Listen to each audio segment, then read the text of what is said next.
दुनिया के सबसे बड़े लोकतंत्र में सबसे बड़ी ताकत अगर कही जाए तो राजनीति को कहा जाता है, बल्कि अगर कहा जाए हर समस्या का समाधान सत्ता में है और सत्ता तक पहुंचने के लिए राजनीति ज़रूरी है। आज हम उस शख्स के साथ आपकी मुलाकात कराते हैं जो कि वकालत करने के लिए अपने समाज की राजनीति में आए, लेकिन पेशे से वो खुद भी वकील हैं। यानी एक वकील साहब राजनीति जब करेंगे तो लोगों की उम्मीदें भी बढ़ेंगी, लेकिन उम्मीदें कितनी खरी हो रही हैं, कहाँ पर वो कामयाब हैं, कहाँ पर वो नाकाम हैं, आज उसी का एक जायज़ा लेने के लिए हम आपकी मुलाकात करवा रहे हैं। गाज़ियाबाद के राष्ट्रीय लोकदल के नेता हैं कुंवर अय्यूब अली साहब, और उनसे हम जानने की कोशिश करेंगे। कुंवर साहब, आपका बहुत बहुत स्वागत है। जी शुक्रिया। आप राजनीति में आए, लोगों को आपने सपने दिखाए, लोगों को आपके अंदर सपने नज़र आए, लेकिन आपको अगर कहा जाए आप ही के हाथ में आपका वही खाता दे दिया जाए तो जब आप उसका आकलन करते हैं, कहाँ पर पाते हैं कि आप कामयाब रहे, कहाँ पर आप पाते हैं कि ऐसा लगा कि कहीं नाकाम रहे, एक अपना ही आकलन। जब हम लोगों ने राजनीति शुरू की वो दौर दूसरा था। जैसे जैसे टाइम बढ़ता गया लोग सेवा की बजाय मेवा की तरफ चलते चले गए, और आज उसी का नतीजा है कि एक ज़माने में जहाँ पूरे पश्चिमी उत्तर प्रदेश की बात आप ले लो, मैं पूरे देश की बात नहीं कर रहा हूँ, पश्चिमी उत्तर प्रदेश में कोई ज़िला ऐसा नहीं था जहाँ पर हमारे समाज का कोई मजबूत नेता ना हो।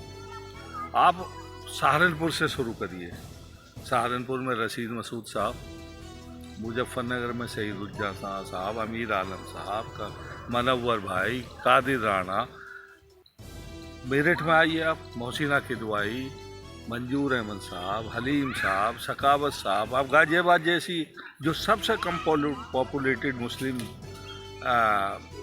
है, मतलब गाज़ियाबाद में सबसे कम पॉपुलेशन मुसलमानों की पश्चिम में हमारे गाज़ियाबाद में। यहाँ पर भी आप देखिए कुंवर महमूद अली साहब, अनवार अहमद साहब। मुजफ्फरनगर से लेके शुरू किया मैंने, आप बुलंदशहर में चले जाइए, महमूद हसन साहब, शहीदुल हसन साहब। आप बदायूं में चला जाइए, मौलाना अकरारुल हक साहब। आप एटा में चले जाइए, महफूज अली साहब। आप मुरादाबाद चले जाइए, हाजी गुलाम मोहम्मद साहब। तो रामपुर, बरेली, पूरे यूपी में हर ज़िले में मुसलमान लीडरशिप थी, लेकिन वो मुसलमान लीडरशिप एग्रेसिव नहीं थी। वो सबको साथ लेकर के अपने हिंदू भाइयों को बड़ा मान करके चलने वाली लीडरशिप थी, और उसी का नतीजा था कि भारतीय जनता पार्टी इस प्रदेश में नहीं पनपी। लेकिन उसके बाद अगर राजनीति में देखें आप, मेरठ में कौन, हाजी जी, नाम क्या उनका, आप नाम लेते हुए थोड़े से झिझक रहे हैं, ये राजनीति का आपका एक पैंतरा है, लेकिन आपकी इसी पैंतरेबाजी से कौम को, आवाम को और देश की जनता को नुकसान हुआ है। आप खुलकर नहीं बोलते क्योंकि सब लोग आप एक हैं। हाजी शाहिद कुरैशी, हाजी शाहिद अखलाक कुरैशी, हाजी याकूब कुरैशी साहब। गाज़ियाबाद में आओ तो आप वहाब चौधरी साहब, बुलंदशहर में चले जाओ तो वो अपने सर्कस वाले भाई हाजी अलीम साहब। ऐसी एक स्टफ पैदा हो गया जिसको ये लगा कि हिंदू भाइयों को गाली दे करके आप बड़े नेता बन सकते हो, और उन्होंने गाए बगाए वही काम शुरू किया, और उसका रिजल्ट भी उनको मिला। हम जैसे लोग धीरे धीरे हाशिए पर चले। लेकिन कुंवर साहब, दिक्कत क्या हुई, आपने कह दिया, आपने अपनी बात रख दी, आपको जो नुकसान हुआ वो तो हुआ, लेकिन ओवरऑल समाज को, ओवरऑल ओवरऑल सबको नुकसान। मैं अपना नुकसान नहीं बता रहा, मैं कह रहा हूँ कि समाज में जो सांप्रदायिक ताकतें बढ़ी, हमें उन पर भी पोस्टमार्टम करना पड़ेगा कि आखिर ऐसी क्या वजह हुई कि जिस देश में भारतीय जनता पार्टी और उसके फ्रंटल ऑर्गेनाइजेशन को 80% की आबादी हिंदू होने के बावजूद भी लोग अपने घरों में नहीं बिठाते थे, आज उनको लोग सीने से लगाए हुए हैं, अपने कंधों पे बिठाए हुए हैं। तो इसका पोस्टमार्टम अगर हम लोग नहीं करेंगे, या हिंदू समाज के जो अच्छे सेकुलर लोग हैं अगर वो नहीं करेंगे, तो जाति हो जाएगी इतिहास के साथ। लेकिन सबसे बड़ा सवाल ये है कि आपने जो बात कही, अगर आप इसको उल्टा करके देखें, आपने गिनवाया कि सहारनपुर से लेकर एटा, बदायूं, मुजफ्फरनगर, मेरठ, सब जगह आपकी लीडरशिप स्ट्रॉन्ग थी। आपने ये भी कहा कि ये एग्रेसिव नहीं थे, लेकिन इनके रिजल्ट्स भी क्या आप उनसे सेटिस्फाई थे? यस, बिल्कुल। क्या आपको लगता है कि जो कौम के मसाइल थे वो कहीं हल होने वाले थे? देखिए, कौम के मसलों को अलग करके अगर आप लड़ाई लड़ोगे तो जो रिजल्ट हुआ है अब वो ही पहले हो जाता। कौम के हमारे मसले अलग नहीं है, हमारा सिर्फ मसला अलग है, हमारा मजहब। हम अमन चैन से अपनी नमाज पढ़ें, रोज़ा रखें, अपने जो पर्सनल हमारा लॉ है, मोमिनल लॉ है, उसको में किसी तरह का कोई हस्तक्षेप ना हो, ये हमारा पर्सनल मसला है। बाकी रोजी रोटी, आमदनी, law and order, health services, transport services, ये सबके कॉमन एजेंडे हैं।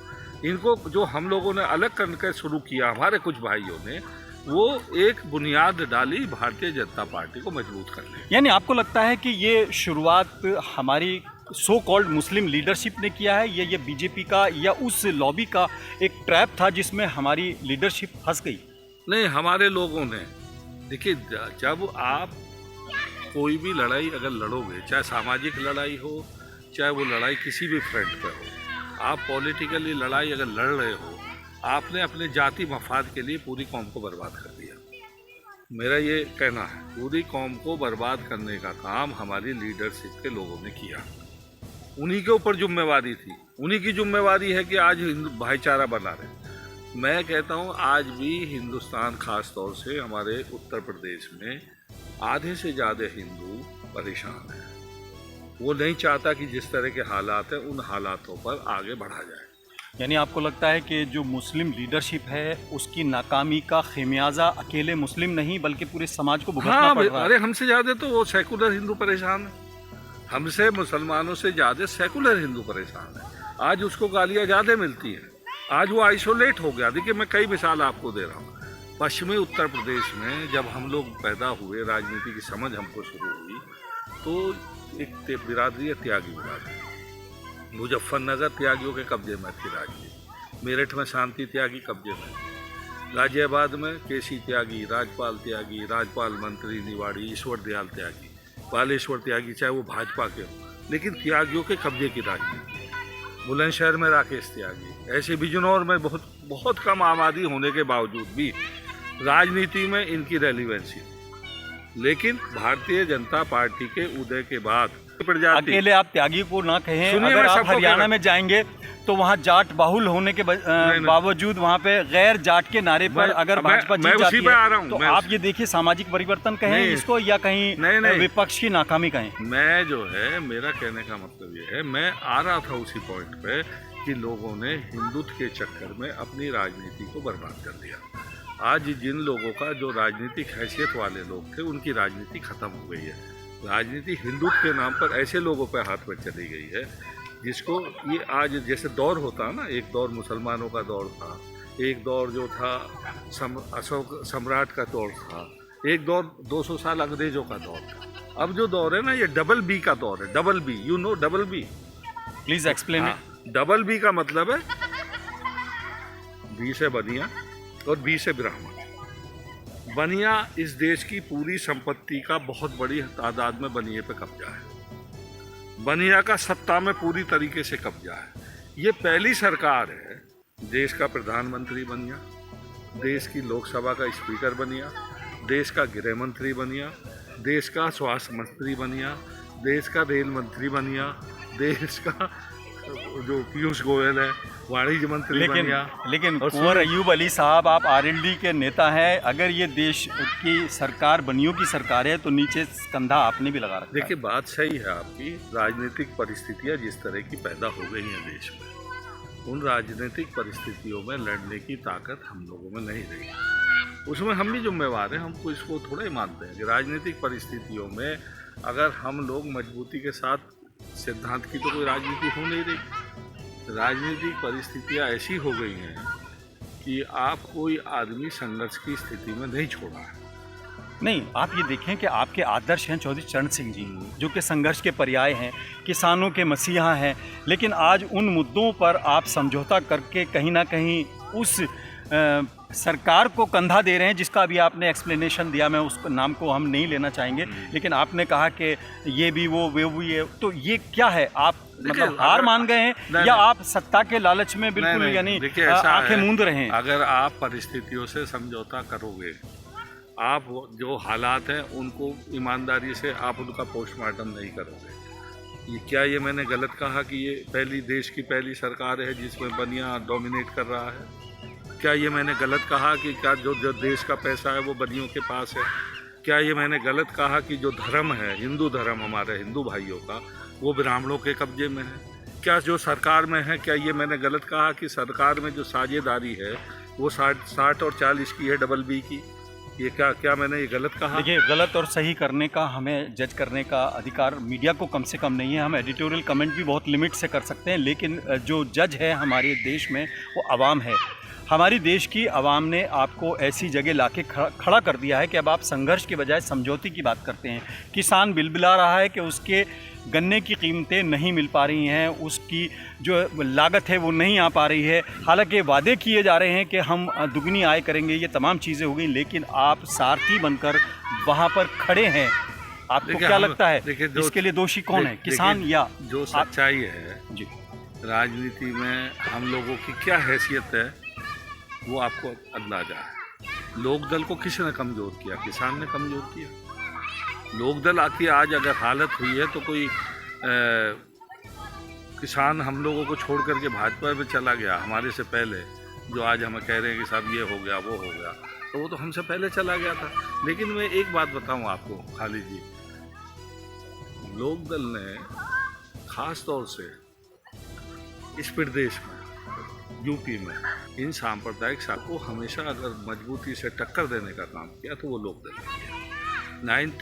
2013 में जब आपका होम डिस्ट्रिक्ट है मुजफ्फरनगर, वहाँ इतनी बड़ी खाई, और मैं समझता हूँ कि यूपी में सबसे बड़ा योगदान बीजेपी को लाने का 2014 का वो मुजफ्फरनगर दंगा था।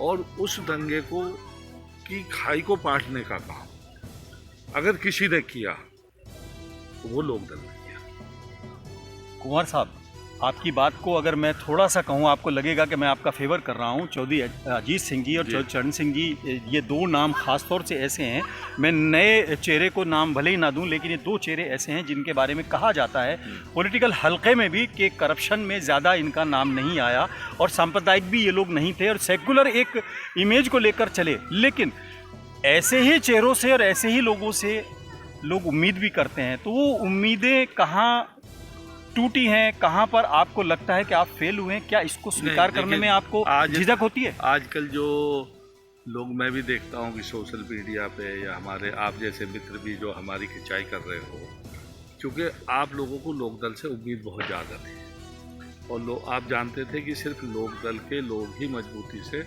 इन सांप्रदायिक शक्तियों का मुकाबला कर सकते हैं। इसलिए कुछ तकलीफ भी हुई है, और जहाँ तक मेरा अपना मानना यह है कि इस पर कोई पुनर्विचार करने की ज़रूरत है, अगर यही परिस्थितियाँ रहती है। लेकिन सबसे बड़ी बात यह है कि एक बहुत अच्छी गाड़ी पार्किंग में खड़ी कर दी जाए तो तकलीफ तो होती है जी। आप एक अच्छी पॉलिटिकल पार्टी हो सकते थे कम से कम पश्चिमी उत्तर प्रदेश के परिदृश्य में जी।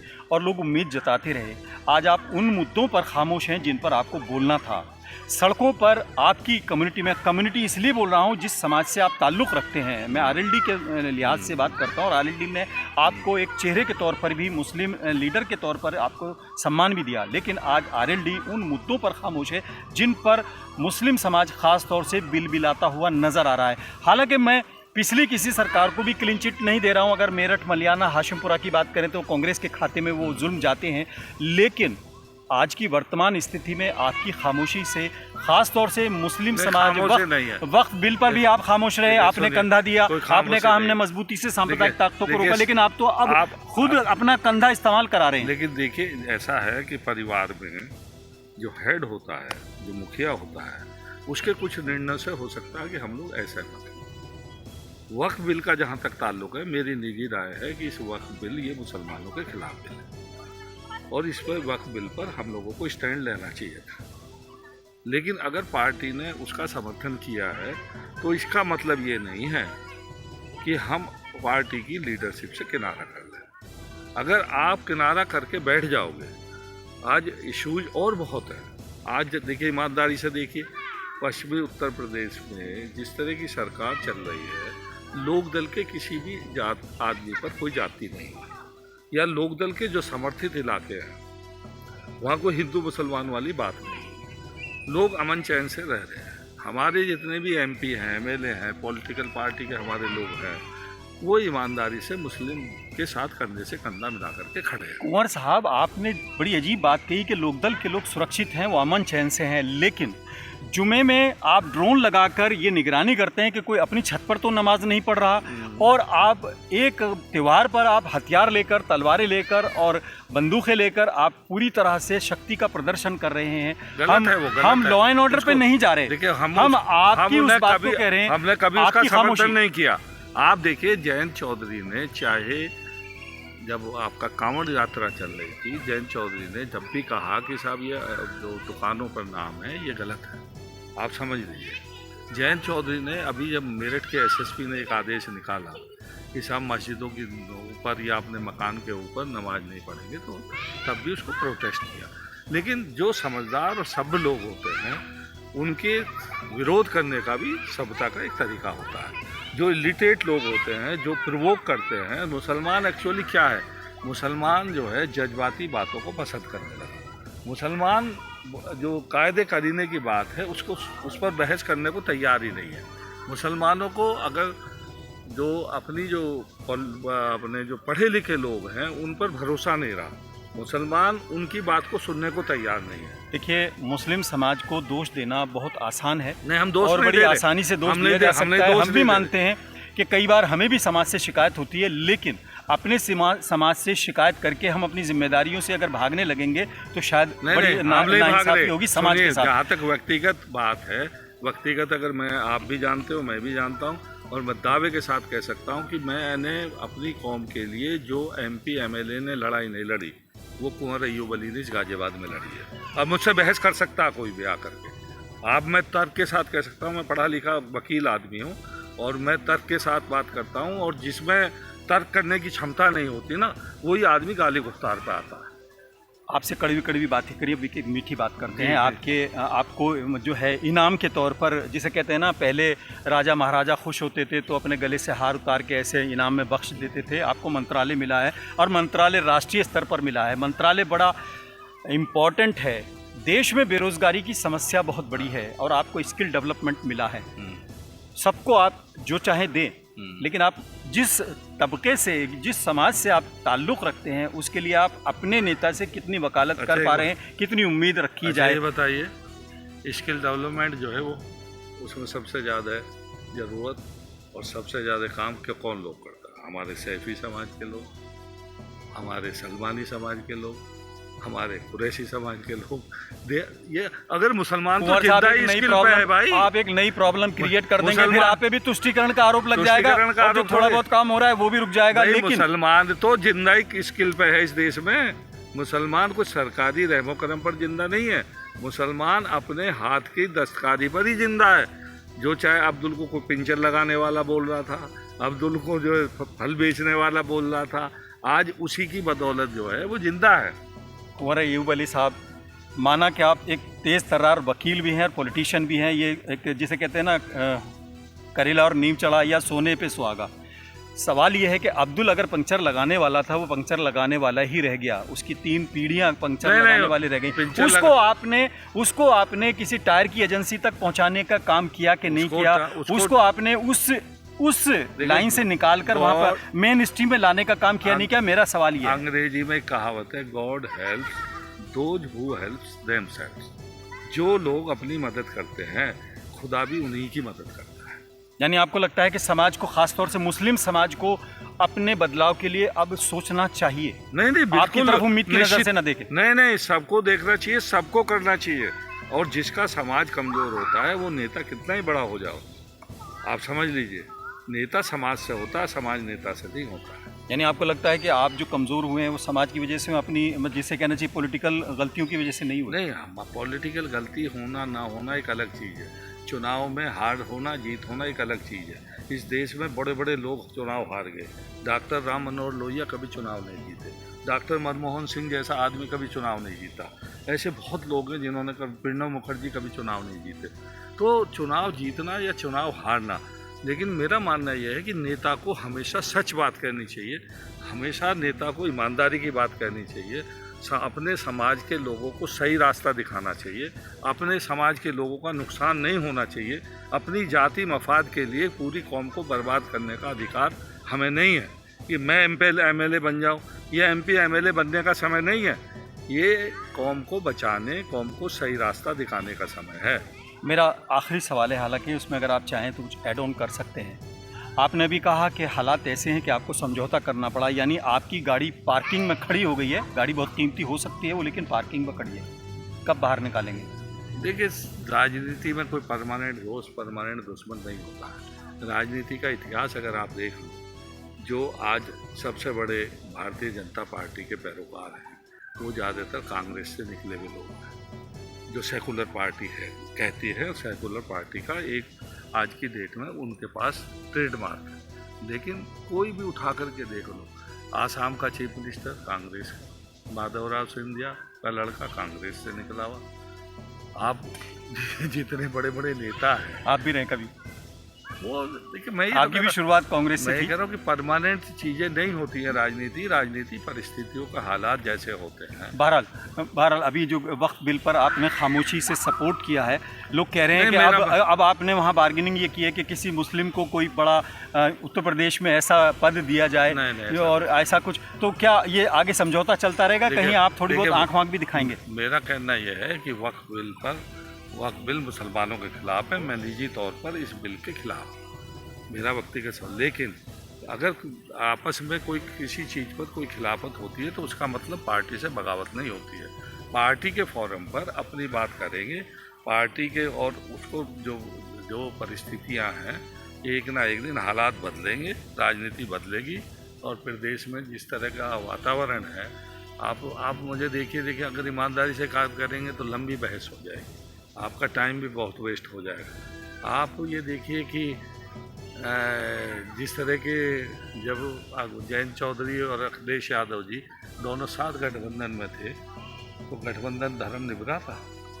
शिवाल में आप अपना कैंडिडेट थोपोगे, आप मथुरा में अपना कैंडिडेट छोड़ोगे, आप कहोगे कि मुजफ्फरनगर में हमारा कैंडिडेट लड़ेगा, तो फिर पार्टी कैसे चलेगी? सर देखिए, मेरा प्रेरोगेटिव नहीं है, मेरा अधिकार क्षेत्र नहीं है अखिलेश जी के बारे में मैं कोई जवाब दूं, लेकिन आप इतिहास को जब नहीं पढ़ेंगे या भूल जाएंगे तो आप देखिए, चौधरी चरण सिंह जी के बाद अगर विरासत की जंग हुई तो चौधरी अजीत सिंह जी की और मुलायम सिंह जी की हुई, जिसमें बाकायदा चर्चा ये हुई कि आपके अधिकार क्षेत्र में एक तरह से घुसपैठ हुई। उस पर हम नहीं जाना चाहते। उसके बाद कई बार हुआ, आप बार बार आजमाए हुए को सिर्फ जनता के हितों के लिए आजमाते हो, तो कहीं ना कहीं ऐसा नहीं लगता कि शाम को आप सेकुलर उसके साथ हैं जिसको हराने के लिए आप आए थे कि चवन्नी खनकती भी होगी, और मैं तो पलटा नहीं कहूँगा। तो ये सब राजनीति कौन सी है? राजनीति में चुनाव के समय क्या बोला जाता है, क्या नहीं बोला जाता, आप मेरे से बेहतर जानते हो। चुनाव के समय बहुत से डायलॉग ऐसे होते हैं जिनको बोलना पड़ता है, या उस जज्बात में या गर्मी में निकल जाते हैं। लेकिन उसका बहरहाल एक पर्टिकुलर पार्टी में कहा जाता है कि अंधभक्त ज़्यादा हैं, और मैं आपको भी अगर कहूँ कि आप अंधभक्ति में अपने नेता के, लेकिन मैं चाहूँगा कि आप कोई मैसेज खास तौर से अपनी कम्युनिटी को ऐसा दें जो पॉजिटिवली आपको लगे कि उम्मीद की किरण बनी रहे, लोगों के अंदर जो मायूसी बढ़ती जा रही है वो कहीं कंट्रोल हो। देखिए, मैं पहला आदमी था जब भारतीय जनता पार्टी से गठबंधन किया और राजनाथ सिंह यहाँ से चुनाव लड़े, तो मैं लोकदल का जिला अध्यक्ष होने के नाते मैंने विरोध किया। आप समझिए, मेरा करैक्टर देखिए आप, जहाँ तक सवाल है। जब मैं चुनाव लड़ा लोकसभा का, तो भारतीय जनता पार्टी का 4 बार का एमपी था रमेश चंद्र तोमर, चुनाव हार के गया। जब मैं चुनाव लड़ा मोदी नगर से, तो भारतीय जनता पार्टी का 4 बार का एमएलए था नरेंद्र सिंह सिसोदिया, चुनाव हार के गया। जब मैं चुनाव लड़ा यहाँ से, तो भारतीय जनता पार्टी को हम लोगों ने कभी पनपने नहीं दिया। लेकिन भारतीय जनता पार्टी को अगर कमज़ोर करना चाहते हो, भारतीय जनता पार्टी से अगर ईमानदारी से लड़ना चाहते हो, तो आपको हिंदुओं को बड़ा भाई मान करके ही लड़ना पड़ेगा। आप बड़े नहीं हो सकते। बड़ा आपको जब बड़े बनने की कोशिश की है, तो आप छोटे भाई बन करके तो आप रह सकते हो। अगर आप बड़े भाई बनने की कोशिश करोगे तो कौम का इतना बड़ा नुकसान हो जाएगा, मेरा सवाल खत्म जिसका हो गया आपने था, लेकिन सोचा। मैं इसका जवाब देना चाहूँगा। 1947 से आज तक भारत के मुसलमान ने अपने हिंदू भाइयों को बड़ा भाई माना है। उसने कमान जिन्ना के बजाय नेहरू जी के हाथ में दी, उनको पसंद किया। उसके बाद आप देखें, मुलायम सिंह जी के मुकाबले में कई मुस्लिम चेहरे थे, उनको कभी पसंद नहीं किया। आज भी असदुद्दीन ओवैसी अपने आप को संघर्ष करते नजर आते हैं, लेकिन मुस्लिम समाज की पसंद कुछ और है। उसने हमेशा हिंदू भाई को अपना बड़ा भाई माना, और मैं इस बात से आपकी सहमत भी हूँ कि यही शायद देश का ताना बाना और यही सुंदरता है। बहरहाल आपसे देखिए, मैंने जो शुरुआत आपसे की, क्या हिंदू भाइयों ने मुसलमानों को नहीं माना? बिल्कुल। क्या सोच सकते हो आज कि गाजियाबाद में लोकसभा MP मुसलमान बन जाएगा? सोच सकते हो आप? 2 बार यहाँ मुसलमान हिंदू भाइयों ने बनाया ना। क्या आप सोच सकते हो कि मेरठ में MP मुसलमान बन जाएगा? हिंदू भाइयों ने बनाया ना। आप मुजफ्फरनगर में बन के दिखाओ ना। दोनों MP, शामली कैराना भी और मुजफ्फरनगर भी, दोनों हिंदू भाइयों ने बनाए ना। आप सोच सकते हो कि जो है एटा में मुसलमान MP बन जाएगा? आप सोच सकते हो कि बदायूं में मुसलमान MP बन जाएगा? बहरहाल क्या कुंवर बात अयूब करते अली हो साहब आप? इतने शार्प पॉलिटिशियन और इतने शार्प वक्ता हैं कि ये पूरे, नहीं, जिसे कहना चाहिए, पूरे टाइम को भी आप- ले लेंगे और हमारा वो ले लेंगे। लेकिन मैं आपको ये बताऊं कि जो इन्होंने बात कही है 16 आने सत्य है कि जब तक देश के ताने बाने पर, ख़ास तौर से भाईचारे पर, दोनों समाजों को, और ख़ास तौर से छोटे भाई के तौर पर माइनॉरिटी को और मुस्लिम समाज को विचार करना होगा और बड़ा भाई मानकर एक देखिए, समन्वय स्थापित करना। मेरा आपके माध्यम से सिर्फ इतना निवेदन करना है, ये गुजारिश करनी है कि एक तो हमने अपने हिंदू भाइयों के पास उठना बैठना बंद कर दिया, जिसको कहते हैं कम्युनिकेशन गैप हो गया। हमें अपने हिंदू दोस्तों के पास बैठना पड़ेगा। हमें उनके दुख दर्द में, उनके रीति रिवाज में, उनके जितने भी धार्मिक आयोजन हैं उनमें हमको लेना पड़ेगा।